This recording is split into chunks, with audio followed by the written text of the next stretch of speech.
सोचिए मार्केट में अचानक एक ऐसी अनोमली देखने को मिले जिसने पूरी दुनिया के इन्वेस्टर्स को हैरान कर दिया हो।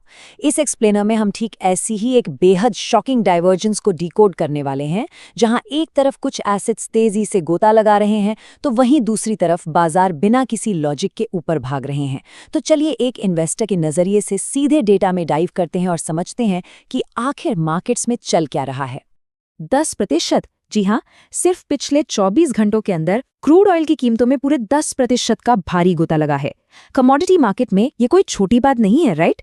ये लिटरली एक बहुत बड़ा ड्रॉप है।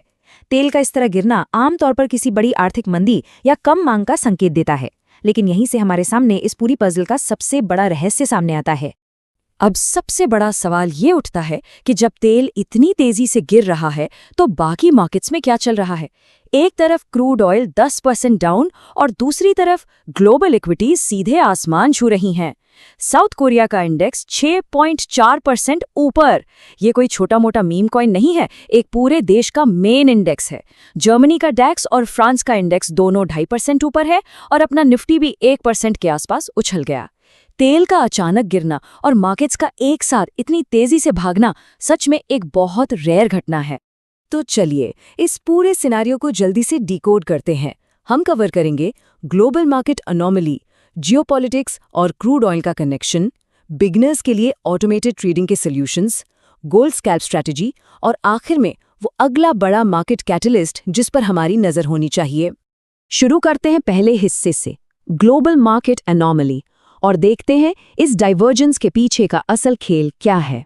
ये विसंगति कोई लोकल फिनोमेनन नहीं है। एक तरफ सेफ हेवन माने जाने वाले गोल्ड में 2% का शार्प जंप है। यूएस मार्केट्स भी हायर खुलने के लिए बिल्कुल तैयार बैठे हैं, जबकि दूसरी तरफ क्रूड ऑयल लगातार नीचे जा रहा है और ग्लोबल इंडेक्स अनएक्सपेक्टेडली रैली कर रहे हैं। जनरली होता क्या है, जब गोल्ड ऊपर जाता है तब इक्विटीज प्रेशर में आती हैं, क्योंकि लोग सेफ एसेट्स की तरफ भाग रहे होते हैं।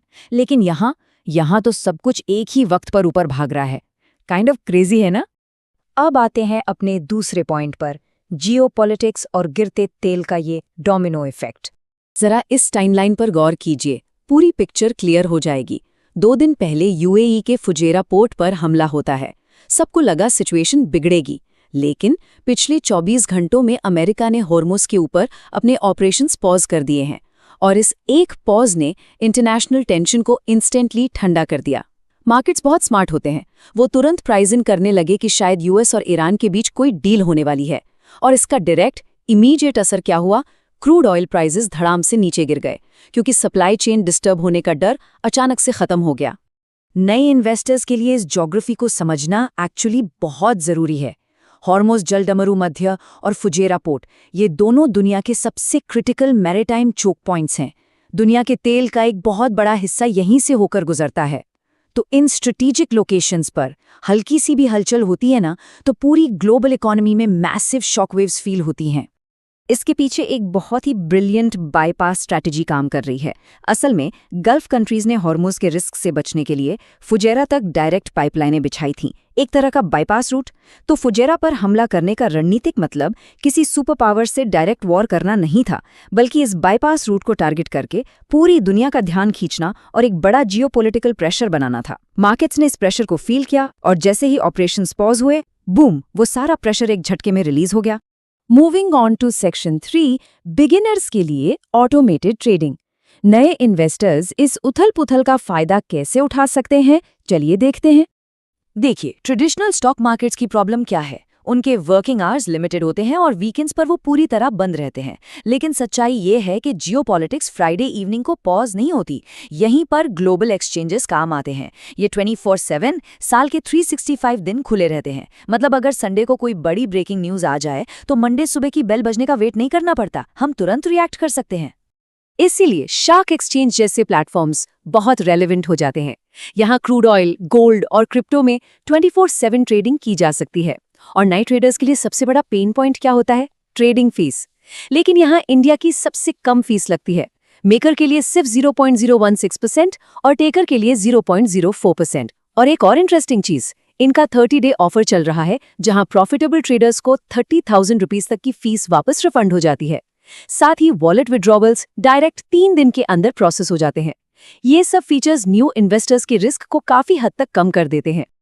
अब आते हैं चौथे पॉइंट पर, द गोल्ड स्कैल्प स्ट्रैटेजी। ये पूरा खेल एल्गोरिदम की सटीकता का है। 42%, जी हाँ 40%, मार्च और अप्रैल के दौरान ठीक यही मैसिव रिटर्न जनरेट किया गया है ऑटोमेटेड गोल्ड स्कैल्प एल्गोरिदम का यूज करके। ये क्लियर प्रूफ है कि जब एक रूल बेस्ड सिस्टम बिना किसी ह्यूमन इमोशन के चलता है तो वो मार्केट मोमेंटम को कितने परफेक्टली कैप्चर कर सकता है। और सबसे अच्छी बात पता है क्या है?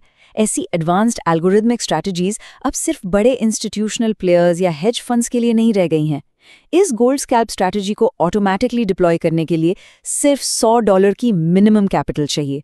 लिटरली एंट्री बैरियर अब प्रैक्टिकली खत्म हो चुका है, जिससे बिगिनर्स के लिए भी ऐसी स्ट्रैटेजीज एक्सेस करना सुपर इजी हो गया है। इसका सेटअप प्रोसेस भी एकदम सिंपल 4 स्टेप्स का है। पहला, शार्क एक्सचेंज पर अपना फ्री अकाउंट ओपन कीजिए। दूसरा, मिरर वेब ऐप पर साइन अप कीजिए। तीसरा, वहां ऐड अकाउंट सेक्शन में जाकर अपने शार्क एक्सचेंज को सिक्योर तरीके से लिंक कर दीजिए। और चौथा स्टेप, सीधे गोल्ड स्कैल्प स्ट्रैटेजी सर्च करके उसको मिरर कर लीजिए। That's it. एक बार सेट किया और एल्गोरिदम ऑटोमैटिकली अपना काम करता रहेगा। फाइनली हम पहुंच गए हैं आखिरी सेक्शन पर, अगला मार्केट कैटलिस्ट। चलिए देखते हैं कि आगे होराइजन पर क्या दिख रहा है। भले ही मिडिल ईस्ट की टेंशन अभी थोड़ी शांत लग रही हो, लेकिन होराइजन पर कुछ और बहुत बड़े इवेंट्स आने वाले हैं। डोमेस्टिक लेवल पर देखें तो वेस्ट बंगाल और असम के चुनाव नतीजे असर डालेंगे, लेकिन इंटरनेशनल मैक्रो लेवल पर सबसे बड़ा ट्रिगर 15 मई को आने वाला है, जब यूएस फेडरल रिजर्व के चेयरपर्सन में बदलाव हो सकता है। उम्मीद है कि केविन वॉश कमान संभालेंगे और उनके आते ही इंटरेस्ट रेट्स की कटौती पर बड़े डिसीजंस लेने की उम्मीद की जा रही है। अगर कोई मार्केट में नया है तो उसके लिए ये समझना बहुत जरूरी है कि फेड रेट डिसीजन आखिर भला क्या है। सिंपली पुट, ये यूएस सेंट्रल बैंक का वो फैसला है, यहाँ वो डिसाइड करते हैं कि इंटरेस्ट रेट्स को कट करना है या होल्ड करना है, और ये एक अकेला डिसीजन पूरी दुनिया के मार्केट्स की लिक्विडिटी यानी पैसे के फ्लो को और इक्विटी प्राइसेस को पूरी तरह से तय करता है। तो यहाँ से नए फेड चेयर के पहले मूव के आधार पर मार्केट्स के लिए 2 बिल्कुल एक्सट्रीम सिनेरियोज बन रहे हैं। सिनेरियो ए, अगर अग्रेसिव रेट कट्स होते हैं तो मार्केट्स में सस्ता पैसा आएगा और एक जबरदस्त बूम देखने को मिल सकता है। लेकिन दूसरी तरफ है सिनेरियो बी, अगर रेट कट्स को होल्ड पर रखा गया तो ये एक्सपेक्टेशंस के बिल्कुल खिलाफ होगा और मार्केट में एक बड़ा क्रैश भी आ सकता है। ये प्रैक्टिकली एक बाइनरी इवेंट है, यहाँ बीच का कोई रास्ता नहीं दिख रहा।